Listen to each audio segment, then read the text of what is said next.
they get a lot of it, and like they're like, yo, I don't need this $5 million this year. Y'all can have it. Yeah. They do that in college, so why can't they do that for Blue Angels? Could I have one? Yeah, who have what?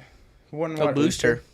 One booster, If please. somebody's giving out $5 million, I would like that. I think you're clean enough that you're gonna have a booster in your life. You Somebody's will gonna have a come to you and booster. be like, yo, you're the look we're looking for.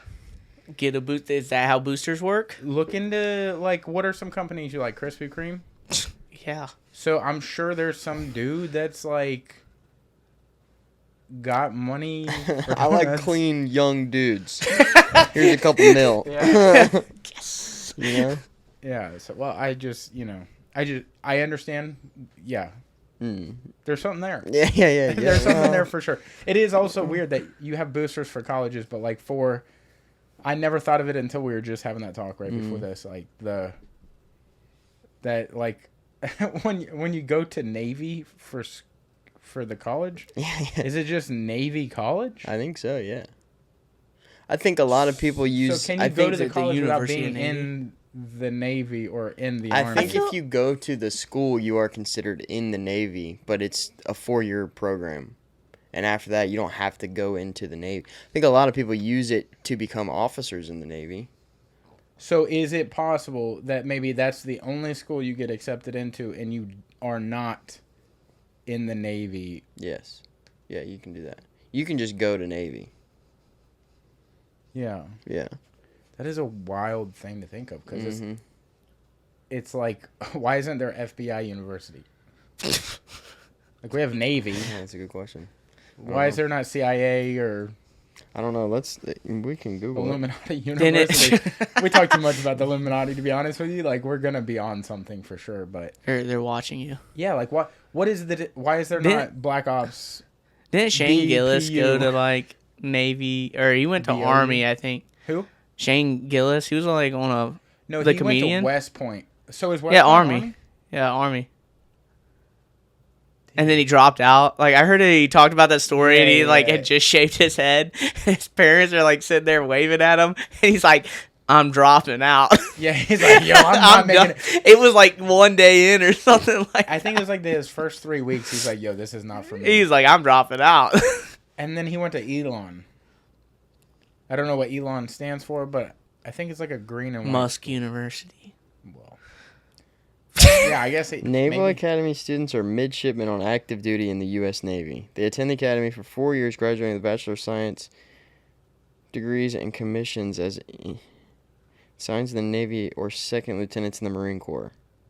So you can't go to school without being in the Army or the Navy. The more you know. Do they have a regular ass college?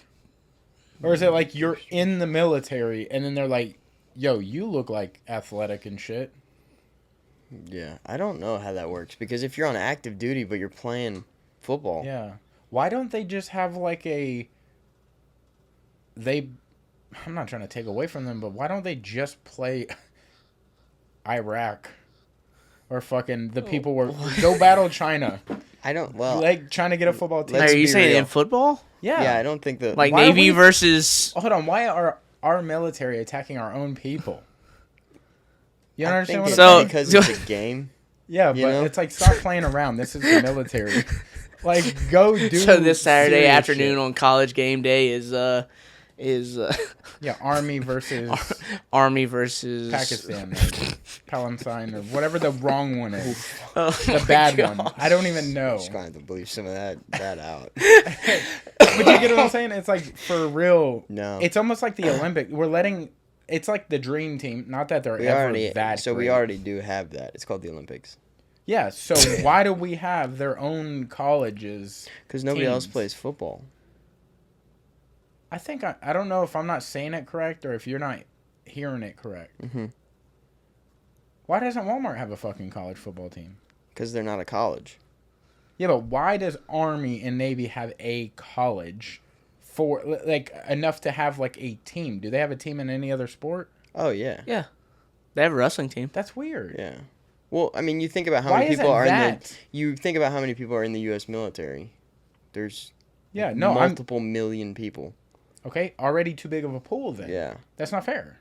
I mean, y'all are never any good. This year, why are you talking like I went to the Navy college of whatever? You're standing on that side right now. I'm not. I'm not anti our military. Or whoa. Whoa. Yo, look, Clip it. Don't Clip come it. at me. I said I'm not. But it's weird to me that like I feel like that's like, why can't they just be allotted, like if they're a really good athlete, a time, like, yo, say fucking Flannel McGee or whatever his name is going to be is like really good at football and he's in the Army. Why can't they just give him like a flyer and be like, yo, for the next 4 years you can go play at FSU or play at... Well, because he's got a contract with the Navy. He's in the Navy for 4 years. Yeah. Yeah. That's why. So guess what? Then you already chose the Navy. So that's why he plays for Navy football. That's weird. What if... Okay, so just go with me on this. What? Okay, since you go there, you know, you're so in the know of it. I just don't understand what you're not understanding. Okay, but just listen to me. Like, if they're so good... Mm-hmm. Who's they? Whoever that person is. Yeah. Give a name. Hypothetical person. Yeah, okay. So give a name. John Flannel Doe. McGee. Flannel McGee. If Flannel McGee, a.k.a. John, nickname, is that good that he can go to the NFL, then what? Is he not allowed to go to the NFL because he's in the military? Well, I think that I've always had that question. Like, if he is going to that university and he does happen to be that good, can he go to the NFL? Or because he goes to Navy, does he have to then serve in the military? Yeah, because how many people do you hear of in the NFL that are like... Well, I think that most Navy contracts are 4 years. So after 4 years, you can either re-enlist or drop. I feel like we need somebody from Navy to ask this question too. Yeah, that's not fair for this dude. That's like that is such a double dip in my opinion. Like, you're being able to, and no disrespect to the military at all intended, but like, you're able to get through college, avoid all war crimes, times, whatever, and because you got to throw around some football. You didn't have to do anything crazy. You just got to play football and, like, I guess go to war when you're not at football. I don't know what they do in the off season. I assume they want to take care of them athletes. I mean, they are active duty servicemen. You know what I mean? Yeah. So, like, they're spending time on tours, on boats, and in other places and whatnot. So, I mean, and I wonder, while they're on those boats and tours and stuff, are they taking care of them? Like, are they like, hey, you're not going to do the worst job. We're going to try to keep you in good shape. Like, we're not going to bang you around. You're not going to have bad knees. Yeah, it depends on what they enlist as. You know what I mean? If they're like infantry or culinary or whatever it is. I mean, it depends on what their thing is. Yeah. But there are a bunch of Navy players that have made it to the NFL. So, but I don't know. Sorry to start the podcast that way, but that was just like you were very curious on that. So yeah, I don't. How would we go from boosters to that? Because it's like, how do you have boosters in the military? You know, like, I don't know. We're gonna get back into this. Keep her moving. You know, dude. Cam Bennett in studio, fresh off a professional debut win. Yeah, baby. Domination. Yeah. Like, how does that feel? You are now, I assume, what you've always dreamed of. Yeah, it's pretty freaking wild. Like, it's just weird to be able to be like, I'm a professional athlete. Yeah. Because, like, I mean, you've known me since I was like, what, 15? I 16? Knew you since you were a colored belt and not like adult colors. Yeah, I was 15. Yeah, so crazy. You know, you're looking at a short 5'2", 150-pound. Talking about Hilton? It's the kind of shit I deal with on the daily. He's 5'3". Back to you. That weight, you'll never get a chance to be at, dog. So I don't want to hear it. All right. Whoa. Wow. We throwing jabs. We throwing jabs. Starting off hot in this. But I mean, it's pretty wild. You know, you just look at. I was telling somebody the other day. Feel like. Because I posted the picture before of me from high school wrestling, 9th grade, and I'm 5 foot tall in that picture, wrestling like 132. Chunky, don't look like an athlete whatsoever. Still don't really look like an athlete sometimes. Right now, you look like I look a whole lot. professional Dude, businessman. dapping you up when you got out of the car just a second ago, I was like, God damn, brother, Bill. Also, Bill like a break your shit out. pants are fucking. You could Yeah. pop a quarter off them thighs. Dude. That's crazy. You hear dink. Yeah, I mean, I've been working hard, so go to the roof. I will say, since I met you, your skeleton has grown a lot. Yeah. Like, you used to not fill out your skin. What does that mean? What weird, an interesting way to. Yeah, so your Weird. skeleton, it's skeleton gotten has really. grown quite a bit. I mean, really. Thanks. Because sometimes we're the same skeletons. No. Me and you. Since we've met, you ain't got no bigger. Oh. I thought you meant skeleton has your and stayed the mine same. skeleton are the No. same. Yeah. Like, we're the same. Since I met him, it's crazy to look back at that picture. Yes. Or, like, when I first met you, you were a little, like, but you were growing tubby. Yeah. But you're in that, like, little safe kid to say, phase. yeah. Like, it's crazy now to look at you and be like, bro, you can't lose too much more weight. Yeah. Or you can't get too much smaller, I should Yeah. say. Like, you're going to get more, like, shredded and shit. But that's wild to look back and be like, dude, you're a little kid. Yeah. 100%. Yeah, I look at the picture of me from freshman year of wrestling. I look back at like all the people. I was telling somebody, I was like, if you were to look and pull out all the like athletes that were at my school when I was in high school, I can guarantee probably nobody would put money and be like, yeah, I'm gonna bet on Cam to be a professional athlete. Yeah. I mean, who would do that? Like, I feel like already I've defied the odds in that regard. And so I'm happy with that, but not satisfied, Yeah. It feels good to be a professional athlete. It feels good to be 1-0. But I'm just getting warmed up. Yeah. So, it's just it's surreal though. Like last weekend was really surreal of, you make your pro debut, which is something that you've always kind of dreamed of.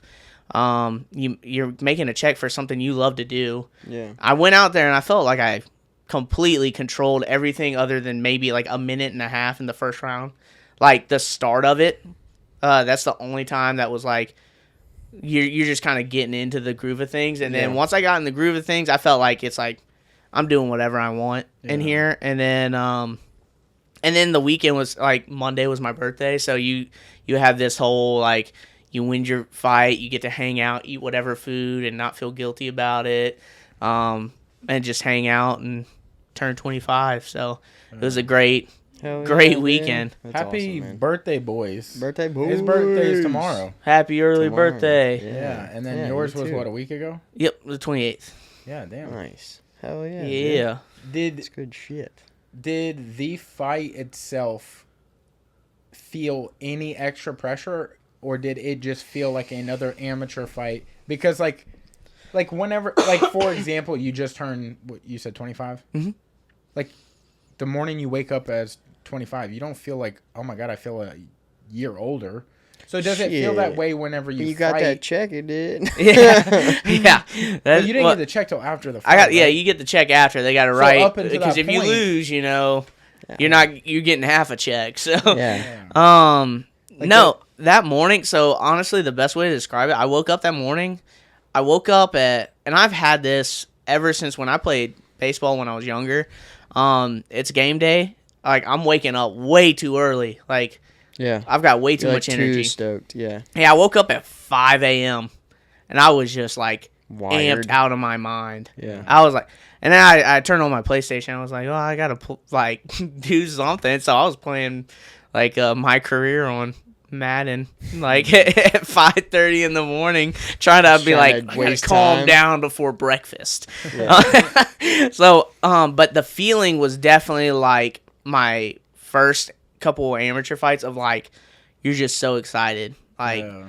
But I woke up that day, and it was the same feeling that if I woke up on a sparring day, like on a Saturday, when you wake up and you're like, yeah, you're just already in a good mood. You're like, I'm gonna cook today. Yeah, like, yeah. I'm gonna go. You're gonna go to practice, and you about to light somebody up. Yeah. And it's not because you're like mad or anything. You just wake up and you can feel it. You can feel the rhythm of things. It's just cooking. Like you're You're on rhythm. Everything is just hitting.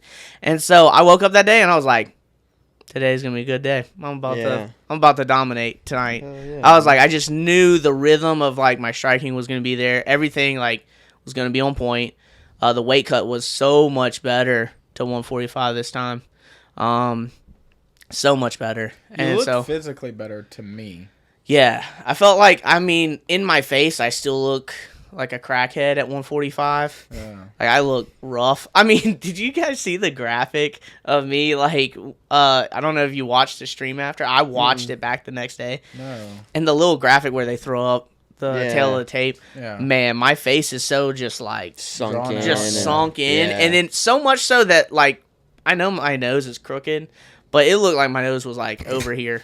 Dude, because also, I don't know if it's like when they flip your body, like when you flip an image, like, because, like, you can do that on iPhones. I didn't know you could. But, like, when you do that, when you look at yourself the other way than what you're used to, your shit looks like potato head. Like, your head looks like... It's all weird. Yeah, you're like, am I stroking right now? Yeah. It freaks you out. Yeah, it's crazy. Weird. So, but even though that looks pretty rough, and some people at weigh-ins were asking me if I was good. You know that's never got into crack lately, but no big deal. Made the weight cut super nice. It's way better than you think it is. Yeah. So. you know that's not like a great thing is like when people are like, "Hey, you good?" Yeah, and they're always around people cutting weight, like for the fight promotion. But physically, like my body and everything just looked better at weigh-ins. I thought so too. And then the like rehydration process went really good. I felt great. And then like I was on Fight Bananas that week, and I was like, the feeling of like it just felt like another fight in my mind. It's like I did not realize or expect the amount of hype to like be what it was for changing one word from amateur to pro. Yeah. Like we changed one word, added 2 more minutes to each round, and throwing elbows now, and people were like really hyped up. And I was like, I've already fought for island fights. I don't know how many times I've headlined island fights. Like, I just kind of was like, well, I get to throw elbows, I get a check, and there's 2 more minutes in each round to work. So I was like, other than that, I feel like it was a normal. Yeah. I mean, I trained the same way that I trained for all my other fights. Like, did my strength and conditioning, did my running, was just pushing myself as I would always do for an amateur fight.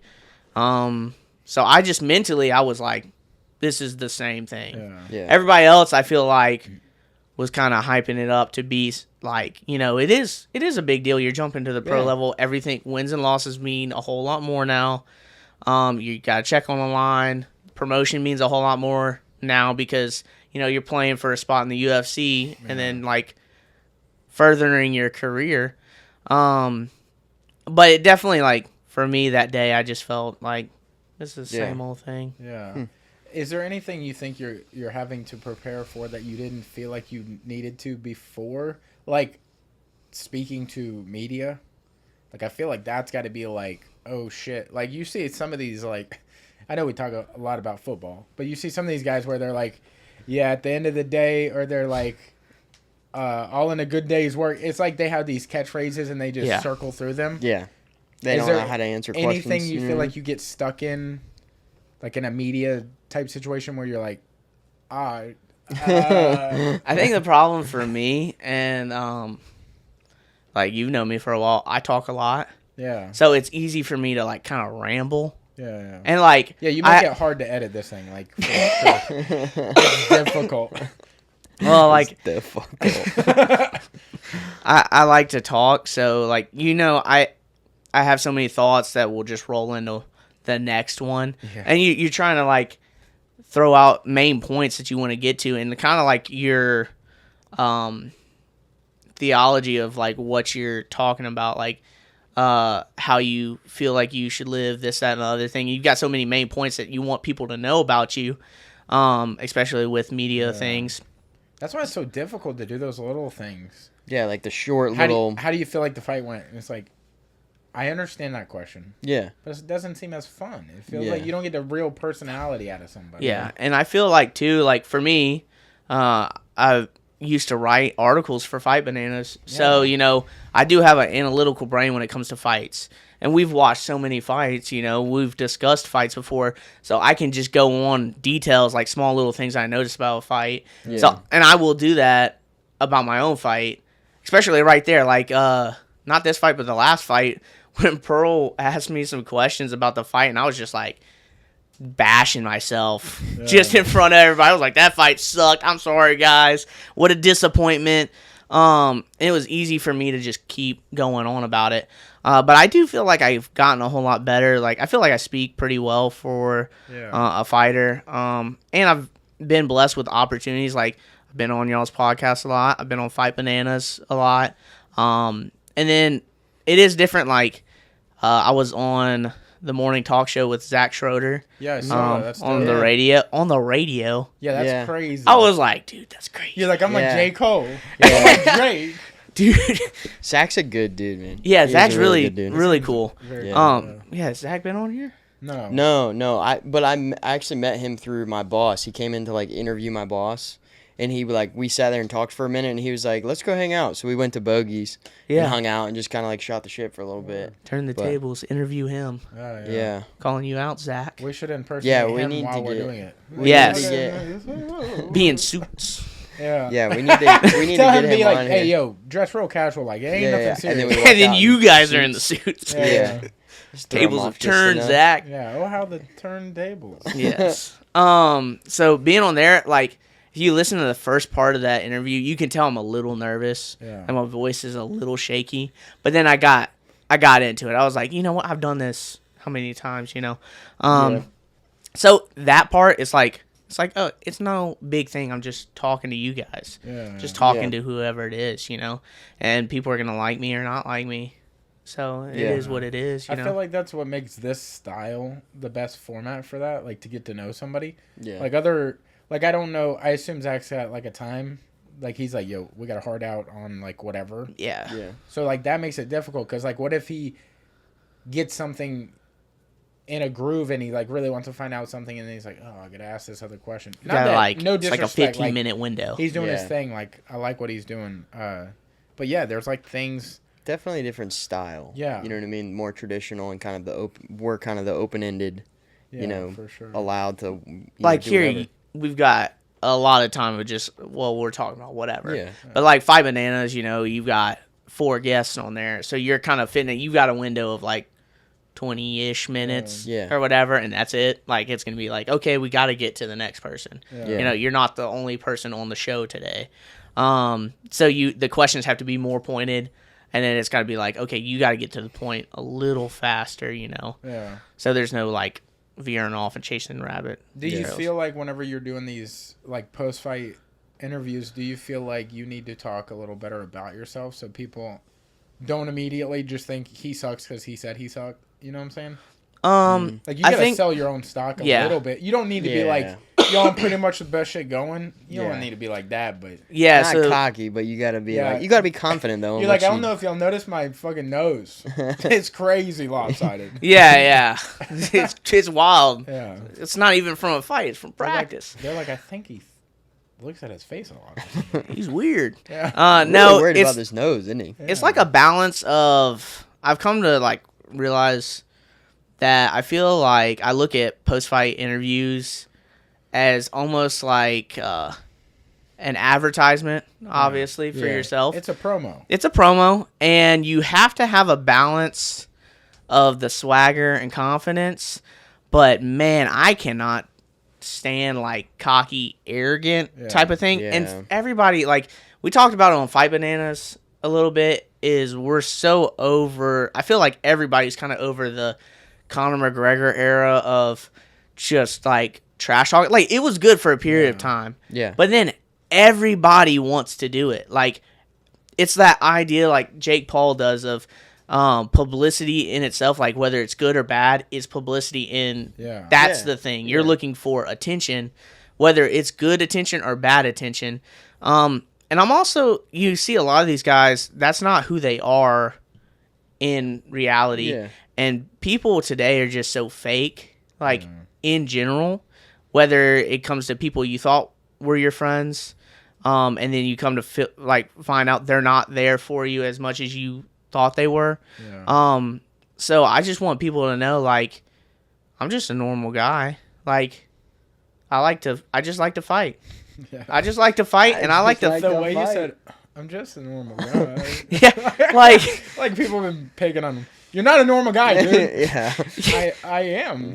What do you mean? Yeah. Yeah, so I like to fight. I like to put on exciting fights. I don't want to be boring. Like, but I'm just competitive, and I just really want to get in there and like rearrange a face in the nicest way that I can say that, without sounding like a psychopath. You want them to look like you.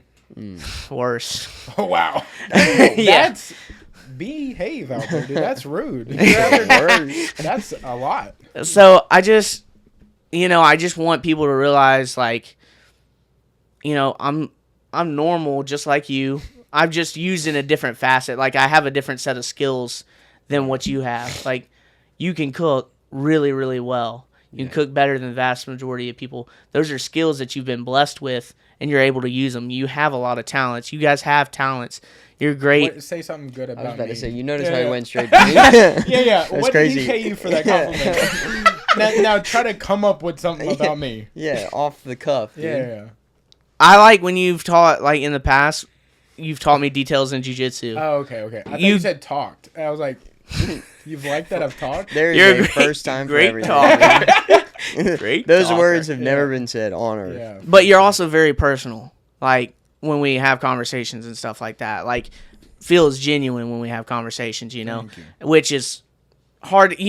Sometimes you'll have conversations with people and they're just listening. They'll ask you a question. Yeah. Or they'll listen just to get to what they want to say next. Yeah. And then it's like, it's not, they don't really give a crap. Or they're like touching up a contact. Well, how you been, Playboy? What's good with you? Well, you good? Yeah, I bet. I'm gonna see you. There's like we're friends. You can tell when somebody asks you a question that they want you to ask them. You know what I mean? It's trying to circle back to me. They want the question to be spin back to them. You know what I mean? It's like, how's work been? Yeah. Like you want them to ask you that so you can rattle off what's going. You know what I mean? And it's that's like the urge like for everybody. Yeah, like all of us have that. Like, I'll notice that like sometimes I'll be like, man, I really want to talk about myself right now. So and then you're like, got in any fights lately? Oh, you haven't? Well, I have. Well, guess what? Let me tell you about it. Well, that's crazy. Me on the other hand, I have. Yeah. So, but I just want people to realize, like, you get blessed with a certain set of skills. Like, God blesses you with something. Everybody's got a different set of skills. I just have the skill of going in there and fighting. I mean, I put things together pretty well. I have other things that I'm good at and I like to do, but, like, fighting is my favorite thing, and so I want people to realize that genuine nature. And then also, you don't have to look scary. Like I said that in the fight, like at the post-fight interview, you don't have to be all, like, just tatted up, have the neck tattoo or the face tattoo. All right. Well, no, shot taken. Nah, you know what I'm saying. Hey, what is his talent? He cares and he looks scary. That's Cody. Appreciate What are the first three things you think about? Scary, cares. That's two. Yeah, I know. That's all I got, dude. I know. He talks. Yeah, I don't know. That's about it. Yeah. Oh, he's strong about the whole, like, military having college football. Like, man, he really knows a lot about boosters. Yeah, it's a big booster. Doesn't like that shit. That's okay. Yeah, it's interesting. But, like, you don't have to look just. You know how the stereotypical fighter MMA looks fighter. like, Yeah. People picture a rugged caveman of just this aggressive person and looks scary just to come up to and talk, like, on a regular basis. And it doesn't have to be like that, A lot of fighters aren't, like, some of the best we see aren't like that. I mean, Brandon Moreno fought on Saturday. You see that guy? That man he's got a whole Lego collection. He's a normal human being. Such a sweet dude. You see him talk afterwards, and you're like, it gives you the feeling of, like, wanting to adopt a puppy. You're like, that dog needs a home. Like, he's got that, like, I feel for that thing. Yeah.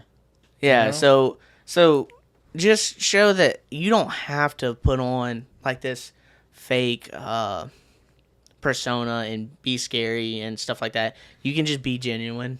Yeah. And that people will buy that itself, because that's just lacking worldwide. Like that's just that's like what true. we said, asking questions just to be able to hear themselves talk. Yeah. It's just more so just being a genuine human being. Yeah. Saying, hey, I'm flawed and I mess up, but I'm going to work hard. I'm going to work at it. And when it comes to fights or when it comes to anything, as long as I work hard and I give it 100%, and I know that I gave it 100%, I didn't cut any corners, but I fail, at least I can look myself in the mirror and say, I tried. Yeah. I gave it 100%. It's not going to go the way you plan it all the time. Yeah. I mean, we've all been there. So, just being that guy. And that's a type of guy that I think people want. And it's kind of very rare. Yeah. Now I feel like that's not normal. You know what I mean? Yeah. Or for people to even want that. I feel like most people are really wanting to put on that like fake front. You know what I mean? For people. It is crazy. Like, obviously now you're a pro, but like being around so many amateur events and being around so many amateur athletes, you get the people trying to find themselves within each fight. They're like, well, maybe they didn't even think about they were going to be talked to after the fight. So they didn't think about like, oh, how am I going to be? Like, I know I'm socially awkward because I'm not really in those situations a lot.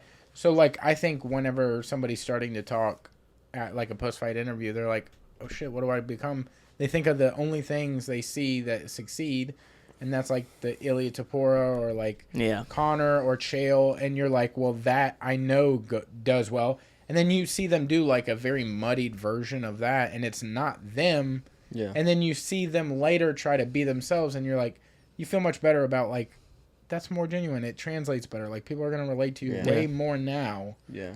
Than like... And people gravitate, as far as consumers, gravitate more towards genuine than a put. You know what I mean? I think the reason why, like, Connor, honestly, had so many people follow him is because he was that shit-talking guy. But that's really who Connor is. Yeah, that was... That is 100% genuine Conor McGregor. Yeah. You know what I mean? It doesn't matter where you... And look at, like, Alex Volkanovski. Yeah. Not. Right. Yeah. But you still gravitate towards him. People love Alex. Because he's... You very much can identify who is being themselves. Yeah. And being vulnerable, like Alex, I think a lot of people were drawn to him after he lost to Ilya, and he was just talking about, I think it was either after he lost to Islam or he lost to Ilya, where he was kind of talking about he just took the fight because he didn't know. Islam. Yeah. He took the fight on short notice, got knocked out, but he was like, I was in a dark place. Yeah. It was like I 2 needed weeks, to fight. wasn't it? And it was on 2 weeks, and he was just honest, and it really makes a big difference because it's very easy to look at people and be like, that's my hero, that's like a Superman type character. English is hard. Run it back. Character. That word, everybody knows what I'm talking about. Indie. In the beginning. Indie beninging. Have you seen that video? You haven't seen that video? Oh, goddamn. Indie. That's one of the greatest videos of all time. It's like a minute and a half of him trying to get through that sentence. He just can't do it. And we are not exaggerating. Yeah. It is literally a minute and a half. He gets through it a few times and thinks he didn't. And then he keeps going He goes, back. in the beginning. But sorry. But back to the point. The beginning of your point. Back to the beginning of the point. Alex is very easy to look at and be like, that's Superman. Yeah. That's the man beat Max Holloway 3 times.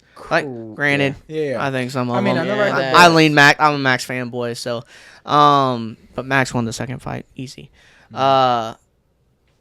You see Alex, he escaped a guillotine off of Brian Ortega that puts 99.9% of people to sleep. Right into a triangle. And escapes that, and then just beats the snot out of him.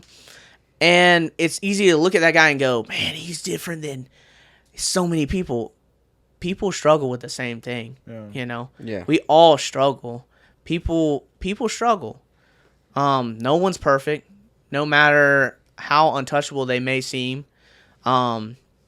People are all human, and they all mess up, and they all struggle with different things. And a lot of people struggle with very similar things, you know. There's... I was like, what are we struggling with? He was writing. My bad. He was writing. I'm drawing a line. We all struggle. Sorry. I saw this. We're all connected. Like, where are we going? Is that struggling with what? So you know. Sorry. The body. So.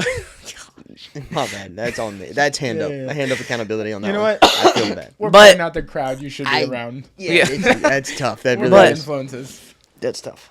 But you see things like that, somebody that's genuine, and you go, hey, you know, for him looking like Superman, he struggles with things that I struggle with, you know? And that's a very big thing to get drawn to. I think that specifically for, like, MMA and UFC, UFC, stuff like that, I think that's the last thing people think of when it comes to, like, these fighters, is that they have those, like, mental battles. You know what I mean? I think that's the last thing people... Yeah. They're like, these are such strong individuals Alphas, that you know, train every single day, that, you know, are going out to, you know, hurt another person. It's like, that's the last thing you would think they would have an issue with. But I think for a lot of people, that moment where he was like, yeah, I was in a dark spot, it kind of opened the eyes of people to realize, oh, shit, it's not just... You know what I mean? It's just... I even love it when, like... Even if they win, they talk about it. Yeah. Because I don't feel like enough people talk about the darkness. Like, and I know everybody's going to be like, dude is way too much hyped.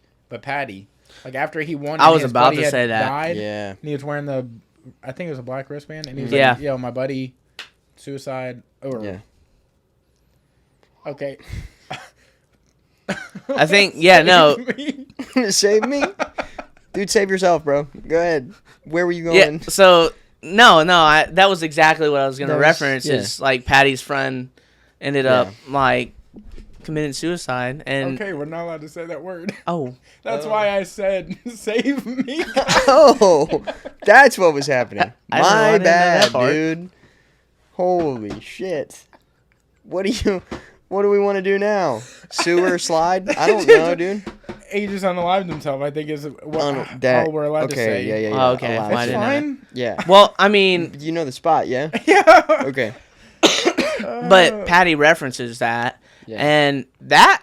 Because I remember watching that live, that made me sad, you know, because you're sitting there, you kind of put yourself in his shoes, and that is a tough thing. That happened, I think, like a week or two before his fight. And so he's going into a fight, which is already such a mental thing to be doing. You cut weight, all these things, and then you have something hit home like that. That's just so and continue to, you know, put yourself through that torture of like getting ready for a fight. With all that going on. And so like you see that, or another one was like Dustin Poirier. He was honest. I think he even referenced Volk. He was on the Theo Vaughn podcast, and he was talking about, you know, he was in a bad spot after the Gaethje loss. Yeah. He lost to Gaethje, and he said on that podcast that there was times that he would just get up in the middle of the night and then like go to a hotel and sleep by himself. That's right. I remember that now. Because he was struggling with that so much. Yeah. And so there's things like that happen. I think the biggest thing for me, like the answer for that is you got to realize there's something bigger than yourself. You can't have your identity tied to wins and losses, or you can't have your identity tied to things superficial.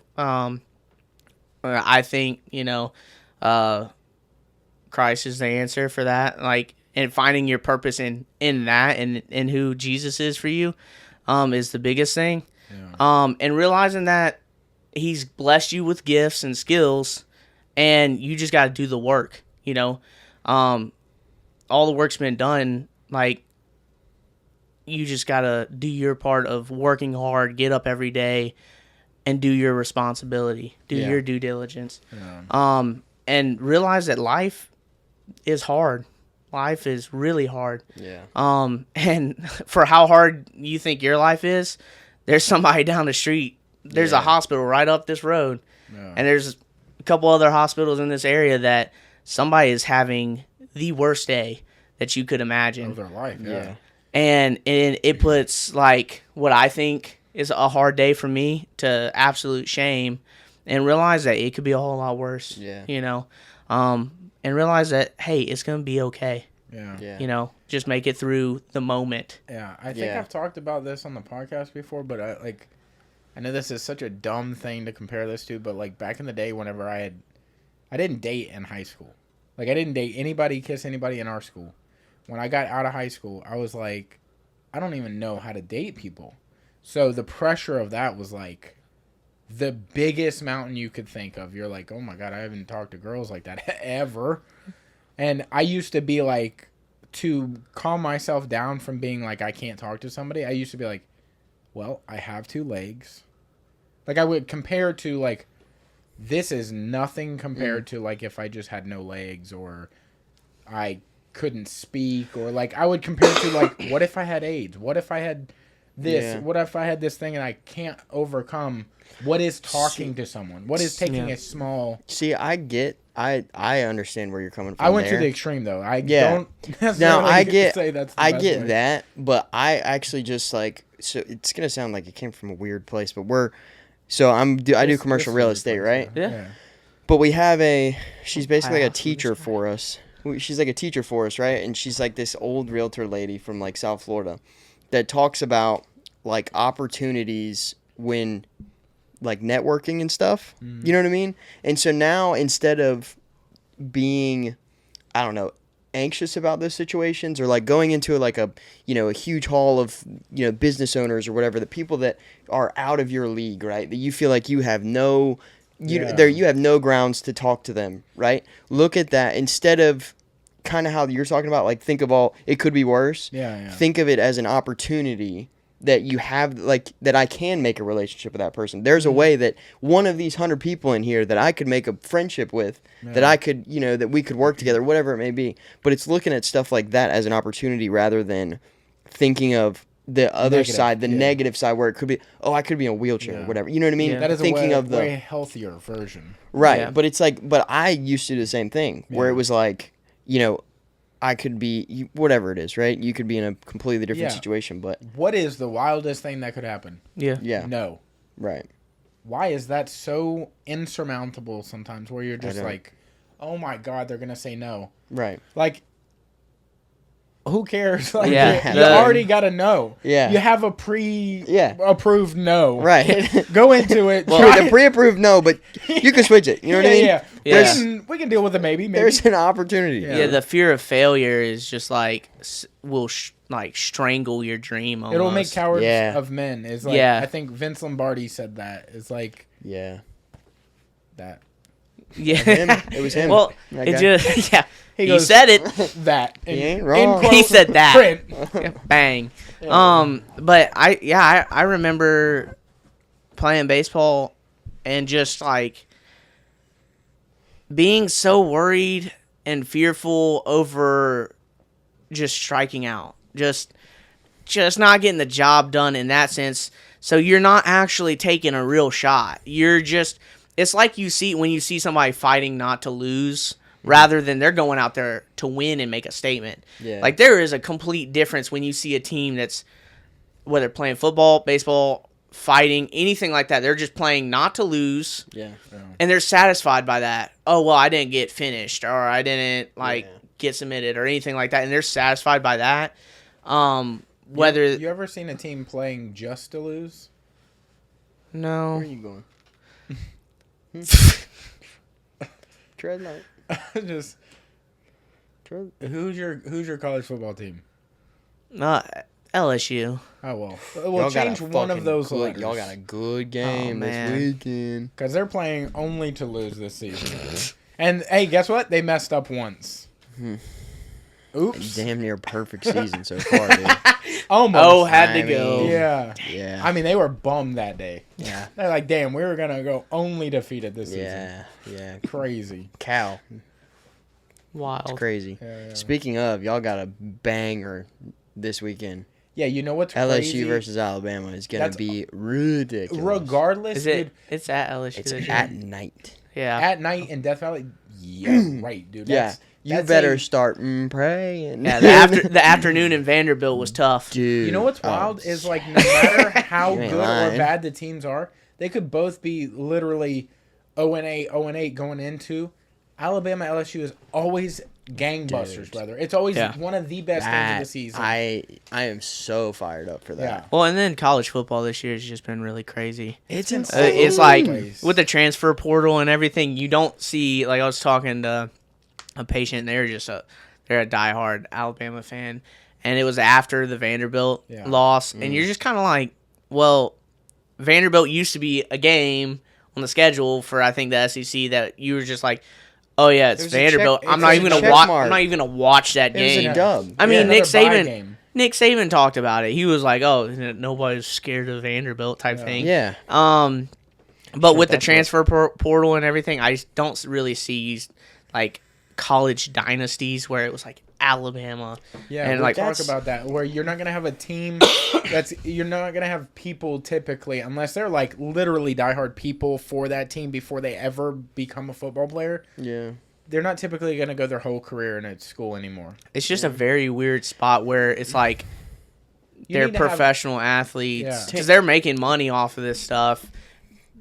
Tom Brady I found a quote or like a video clip of him talking about the whole transfer portal changes and all that shit, and he's like, I kind of talked about it a couple years ago. He's like, but transfer portals can make teams. You can build a team with the transfer portal, but you cannot build a program with the transfer portal. You know what I mean? That's like one of those things, and he talks about how, when he was at Michigan or whatever, and he stayed there all 4 years and didn't start, but learned all those 4 years under that same coach, and then went to the NFL and didn't start, but he sat there and he learned hours and hours and hours of learning how to play the game of football under that program. Learning that program is what it was. It wasn't learning the playbook. It was learning how the program worked. We don't have development. Yeah, it's not the same. And I don't really want to go off on a Tom Brady rant, but like he's got to be the most.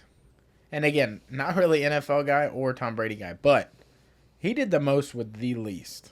Yeah, oh yeah. But he probably the most unathletic, ungifted. I mean, he physically. Was a 6th round pick or something. Me and Tom Brady. Yeah. Or maybe it was further down than that. Maybe he was Mr. Irrelevant. Yeah, he was the last pick. Oh, was it? Yeah.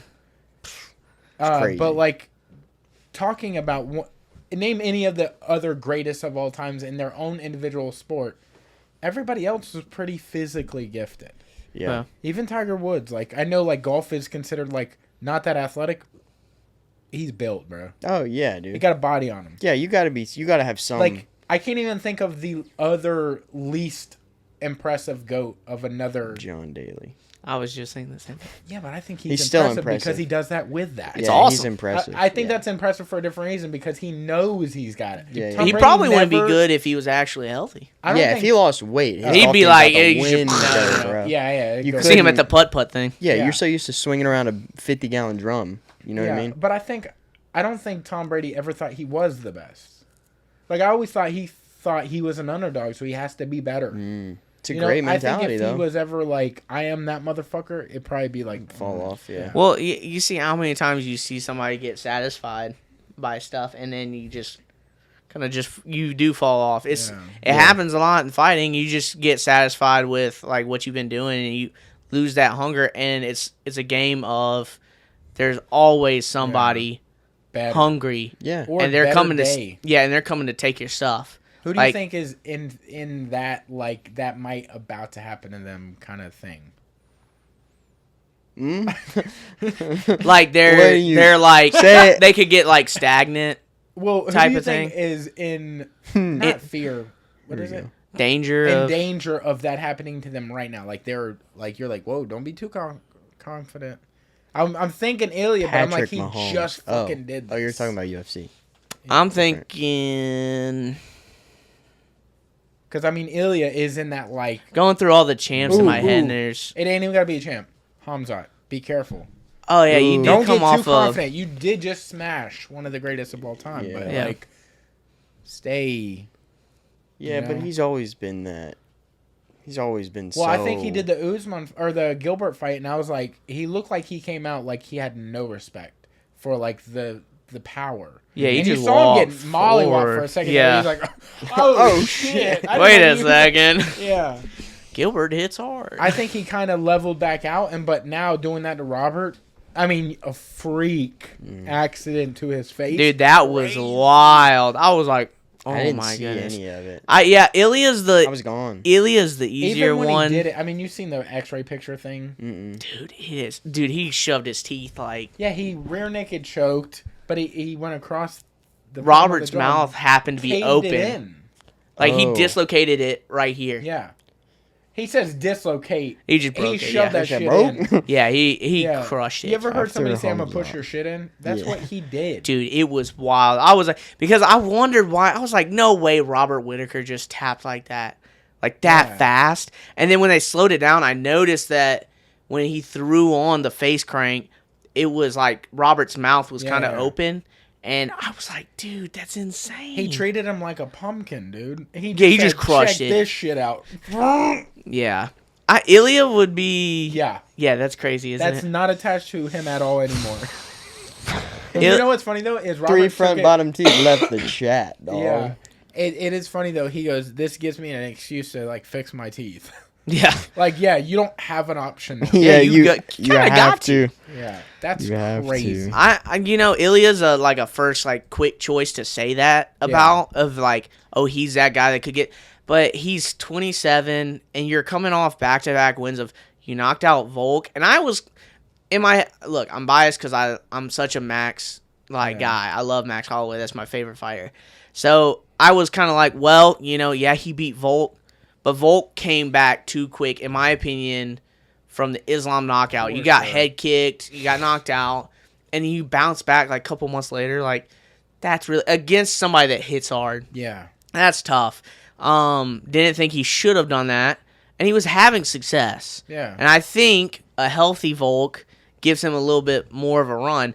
But, dude, Ilya, when he knocked out Max, what tells me that he's not satisfied at all and isn't going to get stagnant, or I don't think he will get stagnant, is the fact that he goes, his next call out is he wants Islam, and it says, I'm going to submit Islam Makhachev. Like, he just called for being the first guy to knock out Max. Yeah. Then follows it up and does it, and then he's like, I'm going to submit Islam. And I'm like, that's crazy. Well, let's be honest. Would never happen. You're not submitting Islam. Yeah, I don't. There's not a man on the planet at that weight class, and you're not even at that weight class. And Islam could fight 170. So it's like you're talking shit to. That'd be like me talking shit to like Francis. I'm within striking distance of that weight class right now. That's you saying you're gonna knock Francis out. Yeah, that's like, I'm gonna fucking dummy you, dude. Yeah. No way. Clip There's that right no there way. and post it and tag Francis. Yeah. Literally any story you've heard from these guys is like nobody fucks with Islam in training. Like he is the better version of Habib from what they're saying, and that could just be like them trying to give him the rub. I could see Ilya knocking him out. Like his skills on the feet, and then his wrestling. Like that's the crazy thing is like, if you look at Ilya's like pre-UFC run, it was like 7 subs. It wasn't any knockouts. Yeah. And then like Gilbert Burns, I don't know if you've seen that interview. Gilbert talked about Ilya Topuria. He trained down there at Killcliff before the Josh Emmett fight. He said in 16-ounce gloves, he knocked out 3 training partners of Gilbert's. Like cold, not TKO. He knocked him out cold. Well, that's and then shitty. Yeah, which is, as training partners, I'm like, to knock them out cold, I could get to wobble them. But I'm sitting there thinking, I'm like, in 16-ounce gloves, he's got to be cracking. And like, if you watch the footage of, I know him and Usman are just playing around, but like the skill level of just his movement is crazy. Like, there's rarely any time do you see Ilya like put himself in a compromised position. I mean, when I watched him fight Ryan Hall, like, I was a Ryan Hall guy. Like, I like Ryan Hall a lot. And I'm sitting there like, oh, it's going to be a matter of time before Ryan catches a leg lock. Oh, it's cool. Yeah. And then the way Ilya he lowers his level and he keeps his stance and kind of just never gets over aggressive. And then the one moment, he just kind of punishes him and puts him away. And then, like, when he did it to Bryce Mitchell, like, that fight made me like a believer of Ilya of like He lowered his level. Yeah. Bryce could never shoot under him. He was just perfect posture, good hand position the whole time, and just like walked him down. Yeah. It was crazy. I think that's when we watched it in Miami. The Bryce Mitchell fight? I'm pretty sure. Yeah. Because we were both like, dude, I don't think this dude knows who Bryce Mitchell is. Yeah. He's about to that was the Jorge card, wasn't it? I think so. Jorge Usman, I think. It was the like first or second one. I can't remember the other one, but I remember that one specifically because I think that was like the first, or one of the first camo shorts ones. Yeah. And I was like, dude, they're sleeping on Bryce. Yeah, I thought so too. And then when we watched it, we were like, oh, dude, this is because like over. Prior to that, Bryce, I think, had just beat Edson Barbosa. It beat him to a pulp. And then before on that, you had the anaconda, right? Or the twister. What did you get him? The twister. Yeah, he got him with a twister. And so I was like, oh, bro, it's Bryce Mitchell. Like, Doug Nasty type thing. Yeah. And then Ilya just, like, no regard for him, just walked him down. Yeah. Great technique. That was what blew my mind, was just, like, the IQ of Ilya is really crazy. Two things that bother me, though, is, like, I think we're all, like, just selling out to Ilya. Like, Max was doing very fucking good against Ilya. Like, people... Second round. Yeah, they're not giving him enough credit for that. Like, arguably could have caught Ilya. We don't know. Like, it could have happened in the fight. Didn't, obviously. But the other thing that bothers me is when you see the embeddeds, like, if you watch the embeddeds, like, I am one of those guys, you do see the real him. And then after the fight, he's like, look, I was just doing all that to sell the fight. I hate that that's a thing. Like, stop. Because when he's himself and he's being real, it does come off very genuine. Like, Ilya is a good dude. Yeah. But then you're doing these, like, you're biting Conor style just a hair. Although Conor is never super nice after a fight. He's always like, I fucking did work, mate. Yeah. Or, like, whatever. You know, and he'll like give props, but he won't like suck the dude's dick afterwards. Yeah. He'll just be like, yo, on to the next. I fucking do numbers. Yeah, Ilya. But Ilya in the ring was like, Max, it was nothing. I'm sorry. Yeah. You're a hero of mine. Of course I've watched every one of your fights. It's like, Yeah. And then in the post-fight, like the post-fight press conference, he then went back and had the BMF belt and the title. Like, what the fuck are we doing? Yeah. I just wish that's the thing is like when you see one of those fighters that talk smack but they're really nice. I'm like I wish they could just stay on the like just be yourself. Like Ilya seems like a very nice guy, genuine guy. And I'm like just be yourself, man. Like you don't have like to people put on like all that this stuff because people like you're genuine, you're a nice dude, but you also crack like. Yeah. And I do agree, too. Like, I don't want people... Like, that's one thing I thought Ilya's performance was good. And it's one of those things where sometimes you're like, oh, I don't like that guy because he beat my favorite fighter. But the fight was so, like, technically skilled. Yes. You can't hate on Ilya for how skilled he is. Like, Max Holloway's awesome. I think Max was building really well in that second round. Second round, he was kind of piecing it up. He was giving him a lot of problems with the jab. Just the length. And I felt like if he fought him kind of like he fought Gaethje, just long, he would have done well, especially like a fourth, fifth round, because we've never really seen Ilya in those rounds, especially with somebody like Max, who's just got he's a cardio machine. But, man, he's got to hit something crazy. Like, he hit him with that right hand that started the end, and you kind of see the slow motion, Max's eyes kind of like are looking up in the sky, and I was like, holy crap. We saw Ilya fight Josh Emmett. Like, we were there in person. For real? Yeah. That's sick. Because that's SD fought on that card. Yeah. And we were like, dude, that's so close. Why not try to go to that? Yeah. We did, and it was like Emmett was getting hit with Emmett's punches. Yeah. Because he normally does that to people where people are like, oh, I got to stay away from that. That hurts. You got to stay away from the right hand. And then he did that to him, and you're like, what the fuck? And he's smaller than him. Yes. Yeah. He's like a smaller frame. Yeah. He packs so much power, and also he does a phenomenal job of going body head with his punches. Yeah. Like, holy crap. And he creates so much power, and he's so just tight. His hand position is phenomenal. Yes. I think Jai Herbert caught him with a head kick, though. Like, that's the one mistake that I've seen from him in a minute. Yeah. But since then, he's been, like, picture perfect with his hands. Yeah. And it's been, like, dude. Do you see anybody you feel like in the future, like right now that you're looking at, that you're like could potentially give him a problem if he stays within his own weight class, of course? I think if he goes up to Islam, you're going to see like, yo, that is not the water you want to swim in. Fight somebody else at that weight class for sure. Yeah. Like him versus Chandler. Sorry, Chandler. Yeah. Like, I'd be gnar. Yeah, I think the next fight, honestly, I would like to see is that Diego Lopez. Like, why is nobody giving him that shine, though? Dude, like, well, I want him to fight guy. Because here's the thing: is you have to disrupt somebody with like that level of fight IQ and stuff like that by bringing them, trying to draw them into a chaos like filled environment. And Diego does that with his fight style. That man just is going to move forward and he's going to throw bombs. Like, I mean, the shot he hit Brian Ortega with in that first round, yeah. I was like, holy cow, man. He knocked him out and then woke him up. I'm like, dude. And he's just so aggressive. The only thing is who's faster? When you're like having a gun draw like that, when you're having a shootout, it's like, well, who's going to be faster to the punch?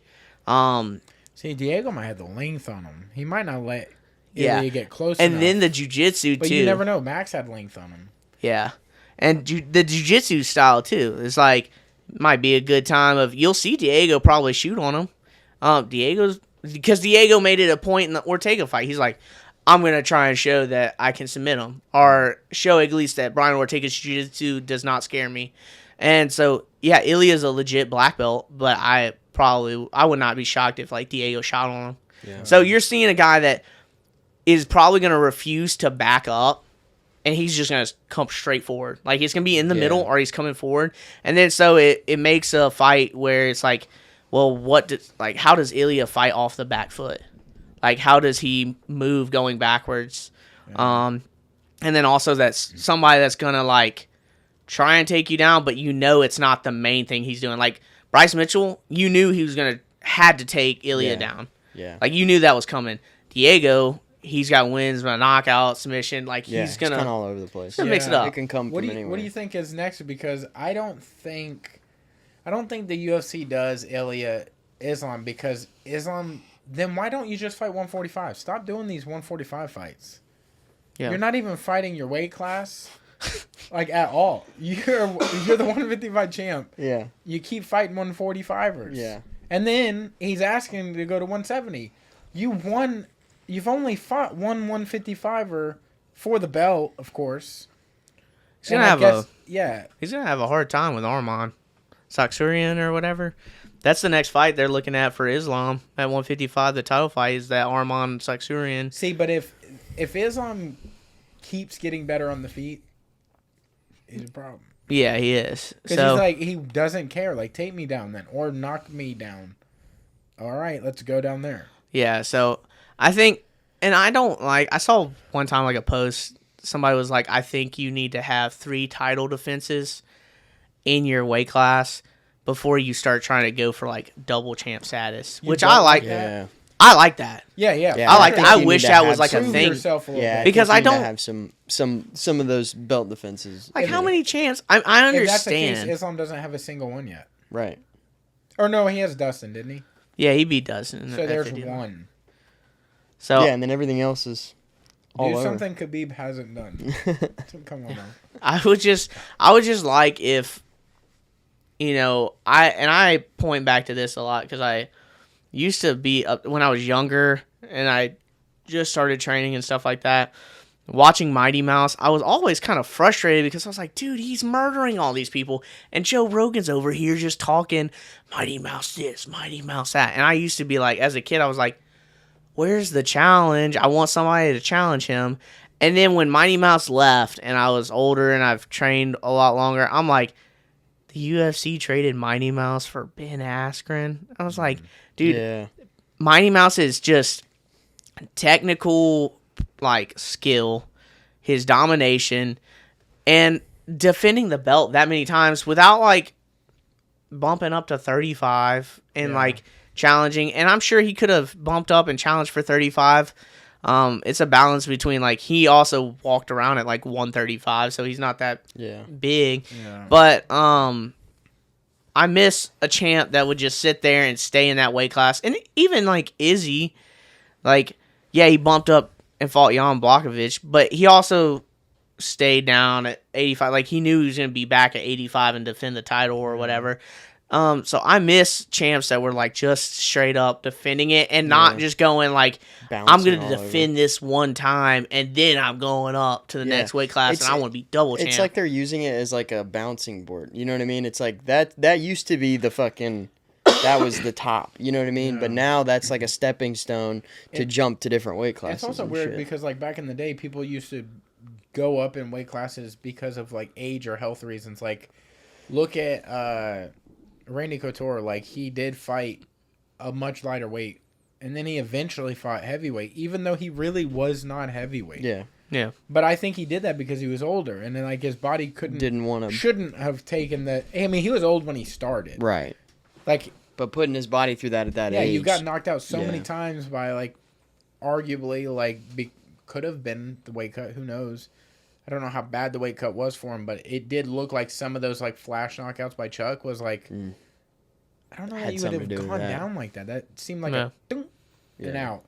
But then he went up and fought Tim Sylvia and like won the belt, and then you got taken out by Brock. But still, it's like now people are like, I want to collect all the belts. Yeah, it's like, which I'm cool with that stuff. If we're gonna go into the multiple belts thing, then we should do different weight classes. Every 5. Or not every 5. Every, like, 65, 75, 85. Yeah. Every 5 like that. Not 5 pounds. But, you know. But then you could have more belt champions or whatever. But I think when it starts to disrupt the rest of the weight class, that's where it bothers me. That's where it's like, you've got all these people sitting here waiting, but the champ is off doing all this other shit. Champ, you've got to fucking, you know what I mean? Double champ is the most, like, that is as far as it should go. To do triple champ, you should have to drop a belt, or you should have to, like, you've gained another belt in your entire life kind of thing. Like, oh, they are a triple champ. Yeah. You're not holding it at all. Yeah. Like Alex Pereira. Like if he went up and got it done. Yeah. Arguably the most. Then you're like, potential okay, to do that. Sure. Very I think. Because to do that at a heavyweight, nobody wants to wrestle at heavyweight. They're going to want to stand. Yeah. And, bro, Tom Aspinall. Tom Aspinall was like, I'll tackle him in the first 10 seconds. That's true. And I was like, but I freaking think Tom's awesome. Like, yeah, but if Tom gets him to the ground, yes, it's Tom's fight. Yeah, that sucks for Alex. Yeah, that's the fight. That's like, I so wish that they would just do away with the John Jones Stipe deal. Stipe should be just a one-off fight. It shouldn't. They need to have John and Tom. Yeah, that's where the fight is at heavyweight. Who was it? Tom and John. Yeah. I agree, man. Because I saw the ad for John Jones and Stipe today at work, and I saw it on the TV, and I was like, oh, that fight's like next week. Yeah, did you see the stats for? I mean, somebody faked. It was the worst stats possible they could put next to each other. So John's inactive for 2 years. Stipe's inactive for 4+ years. Yeah. It says the most inactive between like title shot and title defense or whatever. Yeah. And then it was like another crazy stat that felonies. Yeah, I think John had felonies on his. It's like the nicest guy with the least felonies, the worst guy with the most felonies or some shit. But it was just like, wow, Stipe hasn't fought like in the 2020s. Yeah, it's very weird. I mean, I just don't understand why they're waiting around for it. Like, I don't get it. Why? It's only because Stipe has the most defensive of all time in the UFC for heavyweight. I don't want to see Stipe fight him. The best heavyweight. I think the best heavyweight is always going to change. Yeah, I don't want to see that, man. I think the one that's going to be able to like actually put on a legacy. In a race, Stipe is going to be Tom. Yeah. I mean, he's young. The only loss in the UFC is Curtis Blades, and that was just I watched that fight. Accident. He blew his knee. Yeah. And that wasn't even. I don't even think that was the leg that got kicked. It was the other leg, and the plant leg got tore his knee. And then you see him go out there and just smoke Curtis like nothing. Yeah. And like, it's just like he is so good.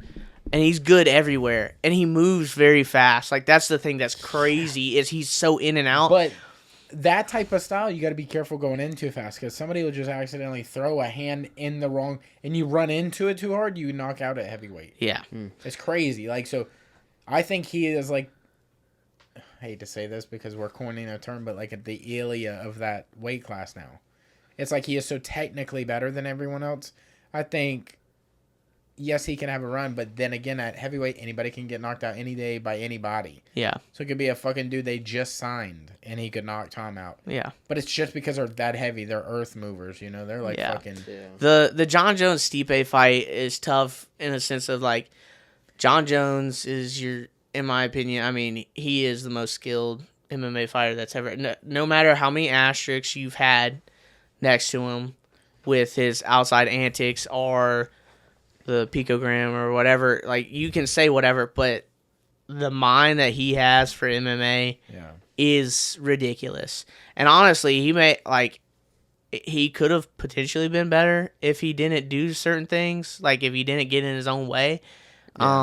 He could have been even better, but like his skill level is just insane. And then Stipe, when it was prime Stipe, I was like, freaking, when he knocked out Verdum in Brazil, like, come on, I was hyped up. So a couple years ago, the fight would have been like, this is the fight, like really hyped up. Deal. But like what you said, it should, in my opinion, I'm like, come on, I could just make it a one-off fight because everybody knows. Everybody's still like, because we have this understanding that they're probably both going to retire. Yes. So that's why we want this to be the fight, and we want the real fights to be happening. Honestly, later. I don't care. Like, we all pretty much know how that's gonna go. Yeah. Hey, can we not fight Stipe, please? That's what I'm saying. I don't want to see him get beat the fuck up again, way past his not be able to talk, dude. Like, have you seen his latest interview? Before.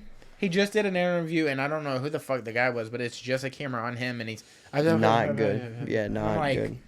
Oh my god. See, I wonder if Hard Rock Bet has. It feels like a one-off fight, and it feels like a.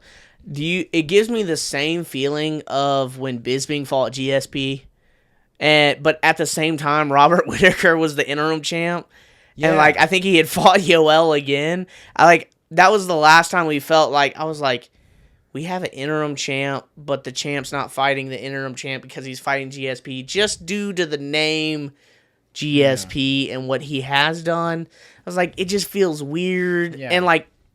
Tom's already defended the interim title. Like, that's what's weird to me is, like, we had this one-off fight, but he's got a interim title. Just to go off that even more is, like, Bisping fought GSP for the name. GSP fought Bisping for the title. He knew he was going to take that title. Yeah. And Bisping didn't want to fight Robert because he knew Robert was going to take his title. So he wanted to lose to the better person, like, in the legacy of things. Same thing is going on right now. Yeah. Stipe doesn't want to lose to Tom. Stipe would rather lose to John. John doesn't want to fight Tom because he wants to win, out on a win. Like, he wants to stay. I don't know if they're going to expunge that, but technically he could become undefeated one day. Yeah, and then he would be way better than Khabib in my opinion, if that becomes undefeated. So he wants to go out with the better looking legacy, but we all know the truth. Yeah, well, and even if he lost to Stipe, it's like, oh well, he lost to Stipe, who's the greatest heavyweight of all time. No, I think that would. If he loses to Stipe, my god, his career's over.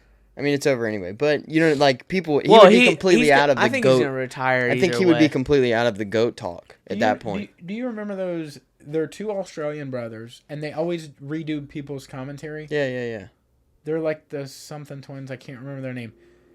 Basically, you could do that same thing with Stipe, but do it like Muppets. Put like audio over a Muppet doing this. You're like, damn, that's a cool character. That's a good character. Yeah. I've always thought Stipe talks like the Cajun guy from Waterboy. Yes. The assistant coach. Yeah, dude. Or like the dude from Bobby Boucher. And it's like, I really wish that not for him. It's not that I'm like happy he's like this. I think, hey, at some point, somebody should have stepped in already. When he was walking out to My City or whatever by MGK. Oh yeah, that was his peak. Mm-hmm. And after prime you, Stipe. That was awesome. Yeah, after you beat DC the second time. Yeah, after you did the trilogy with DC, you should have walked away right then. Yeah, I kind of thought he was gonna walk away, and then he fought Francis a second time, yeah. and I was scared because I was like, yeah, Francis's improvement from the first time to the second time, and then what Francis has done recently. That's a fight that I would love to see. I don't know how you ever make that. Stipe and Francis? No, Francis and theoretically Francis and John is one that I want to see because that was what was supposed to happen. Tom and Francis now is Tom and John. Please, I would want to see Tom. I'd rather see Tom and Francis over. I think Tom and John. You only get one heavyweight fight. Doesn't matter organizations. What is it? Tom Francis. Really? Right now. I would say Tom because I want Tom to get that shot. I do too, dude. And a part of me, John, dude, and I know that I'm saying this for the wrong reason. I want John to tumble. I don't know why. I don't get off the top. I don't like it. Yeah. You know what I mean? Yeah, just somebody else, right? And I think it's just so dope. It's just because Tom's cool. I think it's partially because of how hard Dana rides his penis. That I'm like, just somebody else, beat him. Dude, the amount of clips that I saw that was like, you'd see some like survivor from something and be like, oh man, that's the hardest fighter I know. And then it'd cut to Dana White. You know who's the number one pound for pound is John Jones. You lock them two in a room together, you know who's walking out? John Jones. I think you might have said this to me, but somebody was saying, like, do you think he's blackmailing him? Oh, yeah. And that's why Dana keeps bringing him up and everything. Yeah, he's definitely got something on Dana. Yeah. He's like, check out Power Slap. Also, John. Yeah. Man, if John Jones transitioned to Power Slap, the most irrelevant conversations. It's crazy. How crazy it is because literally Dana could talk about an undercard guy and just start hype out of nowhere. That's how much power Dana has. Mm-hmm. Like Cody Steele, BJJ guy, he just fought in Contender Series. Won. His initial fight, dude backed out, whatever. Yeah. Next fight, Cody bodied the guy. Okay? Yeah, I saw that knockout. He knocked him out, right? Yeah, and he could start, like he just has to say a little bit of shit. And then next time he's on a card, he just has a little more shit. Yeah. Dana can get a snowball going on somebody. Mm-hmm. So why are you sucking John's dick? He's considered the greatest of all time. He needs nothing. I think that's because it's his. That's his. Yeah, you know, John is his. But stop. Hey, I'm with you. Okay, I don't like it. Yeah, that Cody Steele's good. Yeah, that's a side note. That's I watched that little clip of him at what was that ADCC when they rolled off they're in the carpet. I was like, dude, that's wild. Yeah. And then the hype, like when he hops up after he subbed that guy, I was like, dude, that got me amped up. I don't know this guy. Tackett school. I mean, he doesn't train there anymore because he moved to Vegas to train out of there. But like, when he was training with the Tackett brothers all the fucking time, and you know how fucking good they are. Like crazy. Yeah, being in that room with them too, can't even imagine. Yeah, you automatically walk in the door, see them three, and you're like, I'm not in the top 10 of this room. You're just like, I'm okay. Yeah. I've trained before. Here today? Yeah. Where are the white belts? Hey, whose first day is it? Yeah. I'm a you and me. Yeah. That's got to be crazy to know, like, you're John. You can kind of pick and choose. Like, honestly, John could just be like, fuck that, I'm going to Tom. And Stipe's shit out of luck. That's true. Literally shit out of luck. He would never. Stipe cannot do that. Yeah. I fucking there wish is an he would. A side and there is a B side. I wish he would. Dude, I don't want to see Stipe fight anymore, dude. Stipe just did an interview and they were like, how do you feel about John giving you all this respect and praise? And he's like, yeah, that's awesome. Like, I really respect him. He obviously knows I'm really good. In my head, I'm like, do you not understand he's manipulating everybody? He's treating him like the old dude.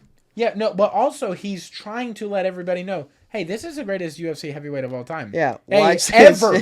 Ever. Nobody's ever done what Stipe's done. And then John's like, I'm doing that so you think when I win and I beat him, I'm the greatest UFC heavyweight of all time. And then guess what? Nobody's ever going to see me do it again. Right. Yeah, that's smart. I mean, from a business perspective and like what John's doing, like genius. Hey. I mean, if people are gonna ride along with it, I guess we can go with it. Genius though, having Dana talk about it too. Oh, huh? Having Dana talk about it too. Yes. Yeah. Is if they should have Tom fight somebody on the same card. Obviously, no, John and Stipe, whoever wins is gonna retire, whatever, and then whoever Tom fights, obviously he's gonna win because we just know. Mm-hmm. Shipping Tom it on the Tom. Real belt within the time, yeah. Yeah. But John is gonna win. Tom should immediately be like, "Yo, you realize you're not even the best heavyweight, like at all, because DC defended it more times than you. That's how you get the Tom fight, the Tom John fight. To say DC defended it more, you attack the whole DC angle. Of yeah, because then John would be like, no."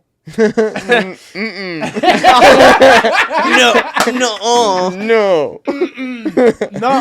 then you have DC back you up, and DC's like, yeah, it's like the hype man. Or DC just pops up this on Twitter. Yeah, so down to the corner of the TV. I didn't say it. It wasn't me. Tom said it. Yeah, no, I think. Well, and I saw a quote today by Tom. Tom was like, "I'll fight either one of them on an hour's notice. I'm going to be ready." Hey, guess what? And I was like, "Well, the crazy thing is he's going to be ready. He's going to be ready for it. You know, John and Stipe, if one of them pulled out, they are not taking the Tom fight. He's on the. Wait, what? They would not take the Tom fight. John Jones. John Jones did not take what was it? Chael. Yeah, Chael Sonnen. 187 or not 187. Yeah, Chael was offered up as a short notice, like a week or 2 weeks. Yeah. Like my. That's what I want. That would melt his mind if that happened. That's my fight. Okay, right. Is that Stipe and John are going? We're a week out. Tom jumps in the middle. We're a week out, and Stipe drops. Yes, because of he can't talk anymore or whatever. And then Tom jumps in, and Tom jumps in, mute. And that's it. And then Tom and John have to fight. Would never happen. It's just not gonna happen because then Dana's gonna go. They both deserve this fight. Yeah, they're both the greatest. And then he goes. Got the GOAT in MMA and the GOAT greatest heavyweight. of all time to fight a #1 contender. Yeah, you want him to fight a UFC heavyweight legend, Hall of Famer. Contender. You know, and then it's just gonna. But the thing that's crazy to me is that Tom is over here like they're holding the belt hostage, and John's loving it, and you know that's true. And then all MMA fans, the vast majority, are on Tom's side of like, what are we doing? But then like. You've only got a couple of the brass, like in the UFC, that's like, no, we need to stay with this fight. And it's like, what is going on? Look what's become of us. We're trashing John Jones and Stipe like they are UFC legends. We need to be nice, but I agree. They are. It's just a weird, like, fight position because, like, no. Also with like those two, I like to picture them in their prime, like. John Jones' main run. Where is he going? Underwear? Stipe drunk. Like, John Jones' main run, like, that's historic. Like, you see the names that are on there, that is crazy. And yeah, we get it. He's good. Okay, but #1 contender. Not to be Dana White or anything like that. You know what's ruined you? FSU this year has ruined your feeling on everyone. Upsets. You want dude, that's murder. all I want, dude. You want everyone all to die. of it is upsets, dude. That's all I want. Seriously. Any football game I watch now, I'm like, who is ranked, who isn't ranked? Literally, I want the unranked FSU person. is changing him as a person. He just went on a cruise, and it was a vacation, like to have fun, to enjoy himself. Mm-hmm. He wanted to kill people on the cruise. What? He's like, there's too many people on this cruise. We got to throw somebody overboard. It was annoying. I will say that. But like we got to throw the Miami Hurricane fans off. Listen, I'll be real with you. Just saying you need to look at everybody like an opportunity. Yeah, but not this part. Okay. I just not on the boat. I'm a Florida State fan. Okay, yeah. I went to a Florida Gators game this past weekend against Georgia. I forgot about that. Against Georgia, and I wore a Florida Gators shirt. Yeah. And rooted Go Gators because I wanted Georgia to fucking lose. That's this season for me. That's really what it is. Seriously. Are you going to go to the Florida State game? No, I will not. It's in Tallahassee. I will not be going to that. Who are you going to be rooting for in that game? Florida State for sure. Okay. Yeah. Because we're unranked and Florida is more ranked than we are, and they're not even ranked. They're ranked in the top 100. Yeah. So, I mean, I want Where them to do win. you think y'all land in the 132? 133. Yeah, 133. Yeah. I don't think they're right above JUCO. I don't know who hasn't won, but there aren't many. What high school do you think you could beat? Right now? In Pensacola's teams. Let's think about it. Probably Tate. Wow, the Tate boys. Yeah. All right. Yeah. West Florida's always better, but Tate High Tate's School pretty just good. caught astray. Tate High School just got astray. Yeah, dude, I don't know. I just don't. I would love for Stipe to fall out and Tom be like, yeah, I'm good, dude. What's up? Look, honestly, I think in dead serious, I feel exactly how you feel. Honestly, I would hope that they would have a nice build to that fight, Tom John. But I do not want to see Stipe fight again ever. Like, for his health reasons. If you see him in these interviews, it's like, dude, I don't even know how you are a fighter right now. Like, that seems dangerous for you. Yeah. Have we seen any, like, training videos out of their camp? I haven't really seen, I don't think, any training footage of either one. It because they feel bad. I just see pictures of... shouldn't put out. He, like, walks onto the mat with a walker. You know what I mean? It's like... Yeah. Ooh. You know what would be wild? What would be wild is, like, this conversation's going on, and then Stipe, like, just... lands a shot on John and just puts him out. That would be pretty crazy. It would be the best thing ever. Look. Look at this. Look. And then we'd be like, hey, completely erase that podcast. Yeah, if John loses to Stipe, what? This is gotta be like the betting you can't make any money on. Here's a good scenario. If hear me out. Yeah. John and Stipe fight. Stipe wins, okay? Let's say neither of them are retiring, right?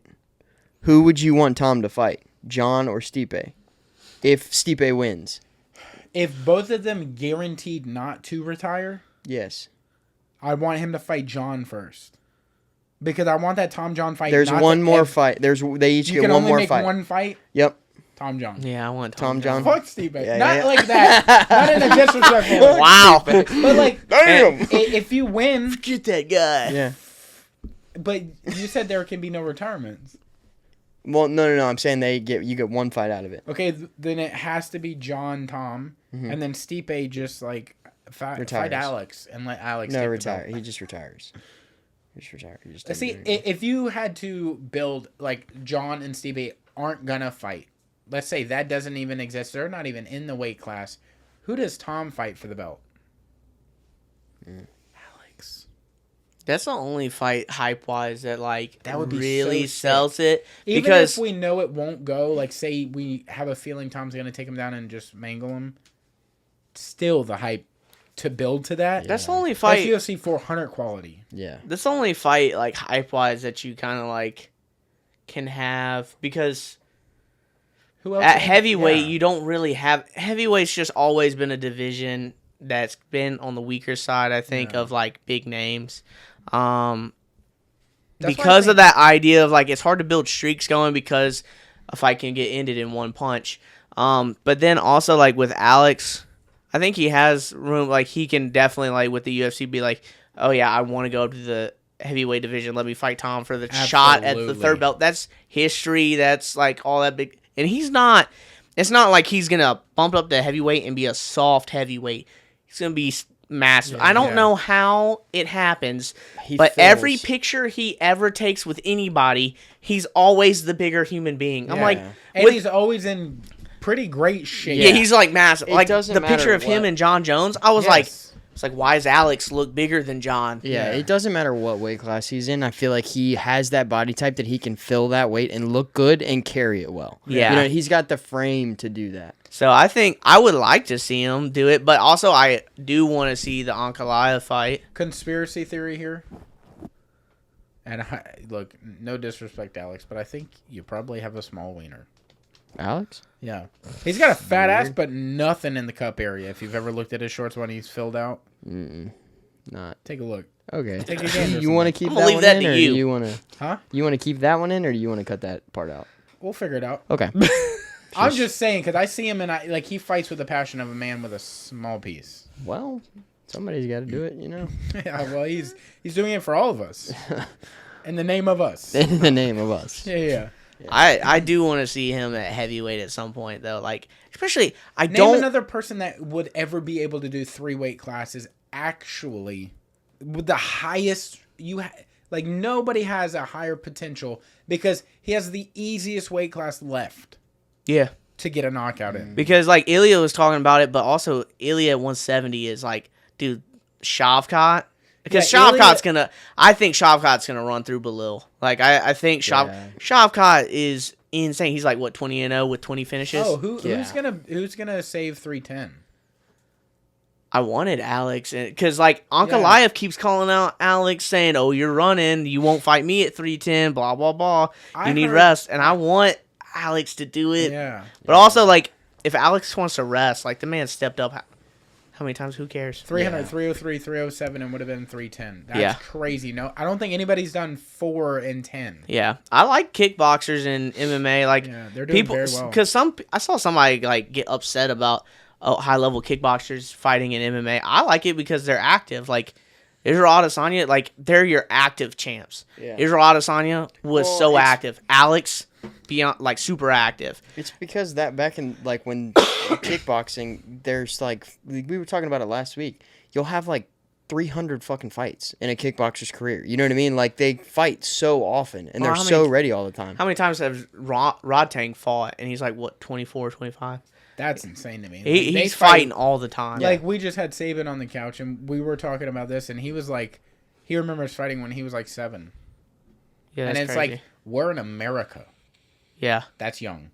Over there, that is like status quo. Like, if you're a fighter, if you have an interest to be in fighting, you're starting off doing I don't know how many fights a year. And some of those kids are fighting at that age because it's either you fight, win, and get your family some food, or you guys aren't eating type of thing. Like, I remember watching like a little documentary on kids fighting in Thailand, and that was it. That they were the ones winning the food for the time being. And I was like, that's an insane amount of pressure. I think that literally is where that comes from, like breadwinner. Like, that's got to be where that comes from. Like, yo, you're fighting for food. Like, this is what's going to provide for the family. Yeah, that's crazy, like, the culture they grow up in. But I do believe, like, you had a point. Like, yeah, because they're able to do so many, and the rules are different than MMA and boxing. Like, you do have the knockdown rule and everything. You're able to get so much more in than versus, like, an MMA fight. Like, you're given, like, suspensions and shit. I don't think they have a commission quite like that. Yeah, it's not the same. Like, kickboxing is governed very differently, you know? Yeah, and you see different levels of attacks, like really chopping at the leg. If you don't have any defense to a leg kick, they're just going to eat you up there. And, like, it's like, well, you didn't really take any damage to the face or anything like that, so I might as well fight later, you know? But, like, going back to the question, though, like, who would you put for 310? You know, it'd be a crazy fight to do for 310. Hamzat versus, I can't, because I just said Hamzat, I can't say his name. The dude that was going to fight Bilal. Oh, Shavkat? Shavkat. Hamzat versus Shavkat, that's a crazy fight. Yeah. Because Hamzat's already talking about double belts, and he wants to have a third one. Hamzat potentially has the ability to do 3 belts as well. Like, if he can get his hands on a 170 belt. Yeah. Or 185 belt, sorry. He does also have the potential to do a 205 belt. Yeah. And then, like, bro, you're going to mangle fucking people at heavyweight if you get up there. Yeah. Jesus. I think... Because I don't know what the rule is for, like, do you have to be... You just got to be over 205 to be a heavyweight, right? Yeah. So you could be 206. I'm sure that man could put some size on his frame. Like, I don't know. Like, I was talking to Jarrett at our gym, and he went to that fight. Like, it was UFC Jacksonville when Hamzat fought Gilbert Burns. He said he ran into Hamzat, like, in the hotel or wherever they were staying. And he said Hamzat's frame, he was like, dude, he was massive. How tall is he? I think it says he's like 6'2", but he said he was like, no, dude, he's bigger than 6'2". He was like, his frame is just so much bigger. So it's like people have some crazy frames. I don't know who you would put at 310. It's got to be a crazy fight. 6'2". Because I heard a rumor it was the Alex Ankalaev fight, but they like management wants to give Alex a break. Yes, and which then is fair. But then I heard another rumor that it would be Colby versus somebody. Oh, Colby, dude, Colby's fight? like I can't remember it. I haven't heard shit about Colby. Yeah, in a long time. I saw Shavkat. I think I saw like Shavkat's hoping it's Usman for an interim title fight, which I don't. I did see that too. Yeah, I don't really like throwing like an interim title fight. Like, I know the UFC and a lot of people don't like Belil, but like he does have a serious injury, and it's not like he's been on the shelf for 2 years. Yeah, and he is never shy to fight. Yeah, why are we throwing an interim title fight in there like immediately? Like, that was something I like Volk, but Volk also threw out the idea of like Ilya wants a couple months off. Let's throw a interim title fight in there if I don't get Ilya. I was like, we don't need an interim title fight. It's a title eliminator fight. Like, it's not an interim title fight. You know what Bilal has right now? He has the Tyron Woodley syndrome thing, where he kind of comes off a little whiny. He is skilled. I think he's way better than Woodley. I think he's better. Was, he's like, better than Woodley. Woodley also had like a pick and choose who he was fighting there for a second. But like Bilal has that like kind of that woe is me feel to him. Yeah. I think he did really good on the Joe Rogan podcast. Like I thought that was a great interview for him. Like it really showed him off a little better than he has been perceived. Mm-hmm. But he also kind of feels like he brown noses Khabib. Like he's like sucking up to that culture so heavy. I don't personally have a problem with like do your thing. Yeah. But like what if one day you have to fight them? You say you'll never fight them, but Islam wants your belt. So what? Yeah. You're just gonna I don't know what you do with that. I think welterweight's starting to become very interesting with you've got Shavkat, and I think Shavkat's gonna be the guy there for a while. Like he's freaking skilled everywhere. His striking's good. Yeah. I'm very curious because him and Ian Gary have trained before, and Ian said he wants that fight. So you're like, well, does Ian know something? Or like, and then Shavkat's like, yeah, you don't want that fight. Yeah. You know you don't want that fight. My thing is like, I don't want to fight somebody that doesn't speak our language at all, and I don't mean that in like a racist way, but it's like they're more intimidating. If I can't talk shit to you and try to get into your head at all. Yeah. If I say some shit to you and you're just like, I don't know what you're saying to me. But that's how that's how Conor and Aldo went. No. Russian people think too, though. You know. Hold on. That's how Aldo went. Well, like but Aldo knew English. He's gonna hear what I'm saying. Yeah. What did you say? I'm saying that's how the Russian people feel, though, right? Because they can't understand what you're saying in English. But literally, Russian people don't care. They maybe we don't. Care. Maybe I could we gotta say start I'm gonna shit. fuck your face, and they're just like. Yeah. And you're like, I don't know, dude. Sorry. You start talking about their religion and stuff like that, and you get them wound up like Khabib. Yeah. You know what I mean? I would never talk about shit like that. I don't know if Ariel posted it today or if I just saw an Instagram clip or whatever. But like Khabib was talking to Ariel, and he's like, "You talk about loyalty, brother," and they're like arguing back and forth. And Ariel kind of had some balls about him, and he's like, "No, I fucking texted you," like, and he showed him some shit. But, like, you could feel the, like, Khabib had cut him off. Like, you're dead to me kind of thing. And he's like, he had proof that he's like, no, I actually messaged you back. And then Khabib was like, all right, my bad. But it was like, they don't care.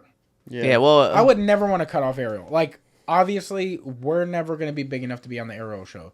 Also, you never know. MMA. Chase your dreams. Yeah. True. Yeah. But I really think, pound for pound, he's the best at what he does. Yeah. I think he's really good, yeah. Because you could just hear him talk about literally he can talk about wrestling, he can talk about MMA, but anything he talks about, it's all true. It's facts. It's like he's not saying he might have an opinion, but typically that opinion is so closely related to a truth. Mm-hmm.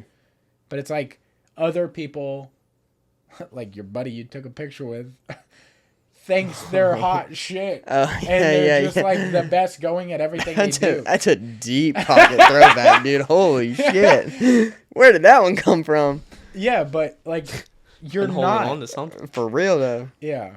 Yeah. Fuck that guy. Damn. It's a cool picture, man. I love you, Ariel. Yeah. Hey, 1.7. You know what I'm saying? Yeah. Cool well, picture. I mean, Habib's cats. Habib's even the one that like said he likes John Jones, but he's friends with DC and he can't be friends with John because DC and John aren't cool. So that he was like, I'm not. Runs deep. Yeah, dude. He was like, I'm not going to be friends with him ever. Yeah. And I was like, did you see that awkward interview type situation thing where John Anik is...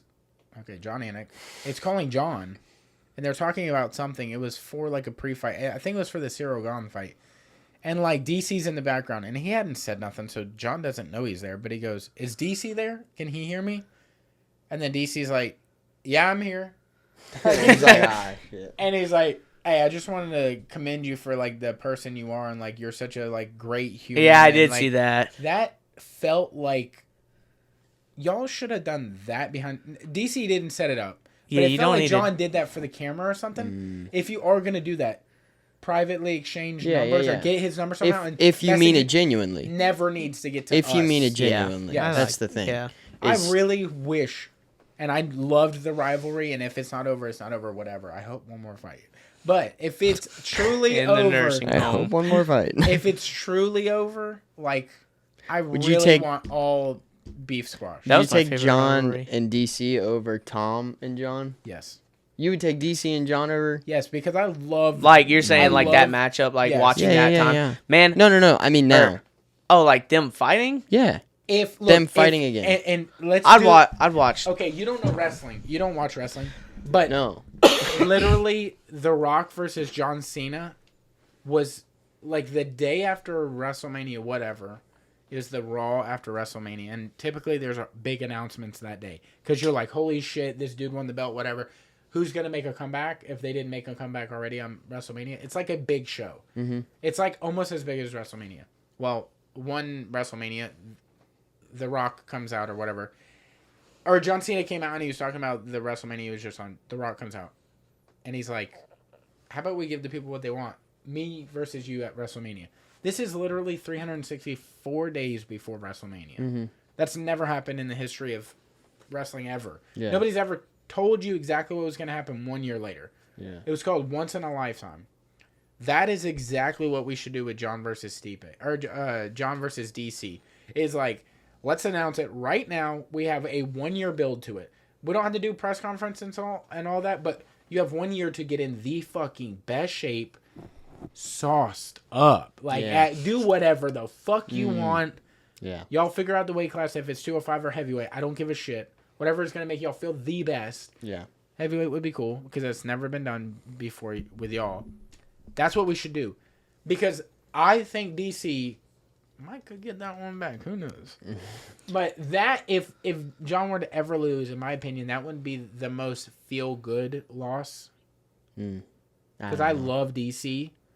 And I would love to see him get that, like, cry moment back. Because that hurt. Yeah, that pulled on the heartstrings a little bit. And he was crying. Yeah. Well, and he said he didn't remember that moment or anything like that. We do. Yeah. That was like you wanted to pick him up and be like, no, dude, it's okay. Because I agree. I think DC winning against John would be like the most feel good moment type thing you could have. Yeah. I think. He won't shut the fuck up so we can get out over here. Sorry. I will just on the DC John thing. Okay. I think that's cool. That was my favorite. Like I think UFC rivalry. Oh yes. Like that was John. honestly prime pure evil versus pure greatness. Prime UFC like time. Like yes. I haven't had a feeling like that in a while. Like the build up for that stuff. Yeah. Like your first boner.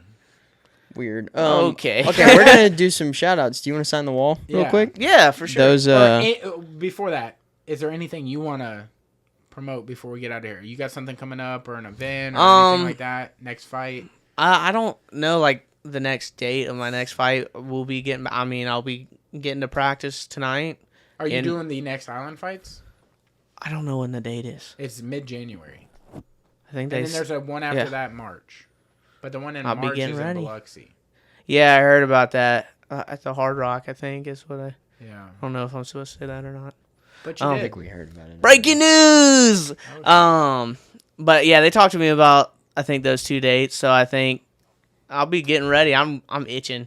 And then also just shout out to all the sponsors: Project AMF, Bam Snowballs, Garden Street, Assassinato, Girlfriend Strength and Conditioning. Like, she's my coach for that, and she knows. Her company is called Girlfriend. Well, my girlfriend is. No, it's Lionheart. It's Lionheart Strength and Conditioning, but that's my strength and conditioning coach is my girlfriend because she has a master's in it. Yeah, and she knows how to throw on the coach hat. It's just wild that you didn't give her company a shout out. You were just I just think girlfriend strength and conditioning. I just think about but Lionheart Strength and Conditioning, and like R&R Performance Automotives, all those guys, Max Fit and Pace. We're just really building a brand with all those guys and potentially more people in Pensacola representing the 850. I feel like I'm the man of the people, so wow, keep it rocking. Yeah, there it is, baby. We went almost the entire podcast without saying how fat your ass was, but hey.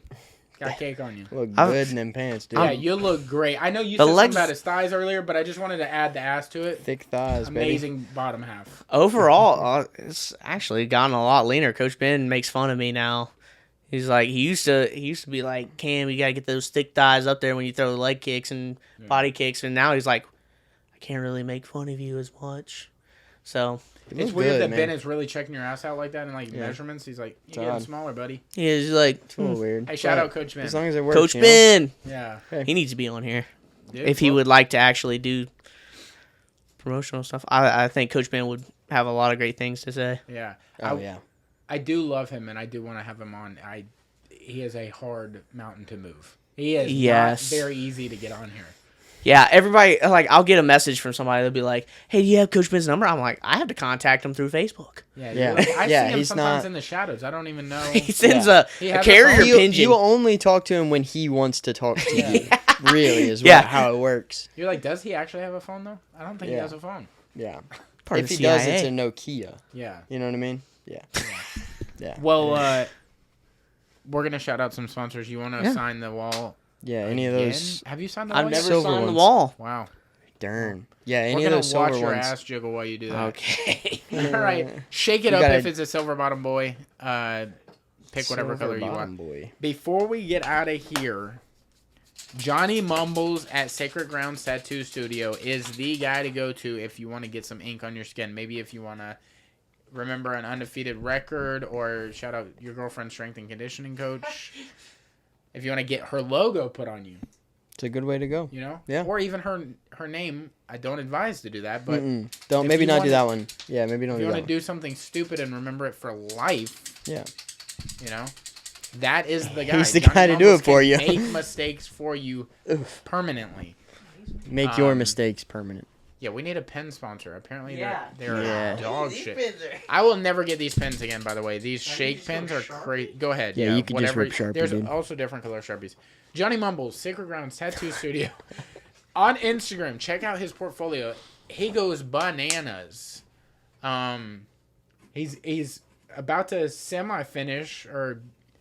I mean, I think he's going to be able to do a lot of work to you before you get out of here. Yeah. But it's going to be sick. Yeah. He's done amazing work on my back. He's done this little... Is that a lotus? Mm-hmm. A lotus flower? Lotus flower. On his little... And dude, the sleeve you're describing you want to do, I can't wait till that comes out. Like, whoever you get to do it. Yeah. It'll definitely be Johnny to do it. But, it'll be so sick. But yeah. Yeah, it'll be good. Man, Ryan looks super short in that chair. I don't know what's going on. Did they got him sitting on the floor? Chair? Yeah, they got him sitting on the floor. He's tall. Yeah. Johnny Mumbles, though. Yeah, Johnny Mumbles. Sacred Grounds Tattoo Studio, downtown Pensacola, Florida. He is the guy. The man, the myth, the legend, baby. The man, the myth, the legend. The entire studio is amazing. Him, Mackenzie, Shay, they're all great tattoo artists.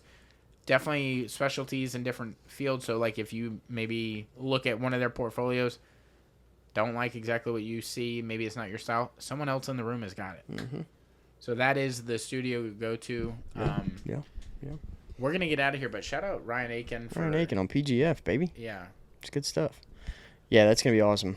Can't wait to watch this stuff. Amazing season of PGF. Yeah. By the time this comes out, it will have finished and Ryan won F1. Mm-hmm. which is awesome. But just know that we're watching. Well, Big Dog, thanks for coming and hanging out, bro. Yeah, thanks we appreciate for inviting me. As always. Yeah. It's always a It's great been a time. minute. It's good to get back in the room for sure. I gotta make up and surpass RJ. Wow. Ooh. I didn't want to poke the bear. I'm gonna poke the bear. Woo! Oh shit. Watch out, RJ. Uh-oh. I'm back. Uh-oh. Shit. That's a professional fighter talking shit to you, sir. Yeah, dude. All right, well, on And that guess what? You're note, retired. Spider-Man's better than Batman, RJ. we are out of here. Thank you guys for watching. Thank you guys for listening. We're getting the fuck up out of here. We love you.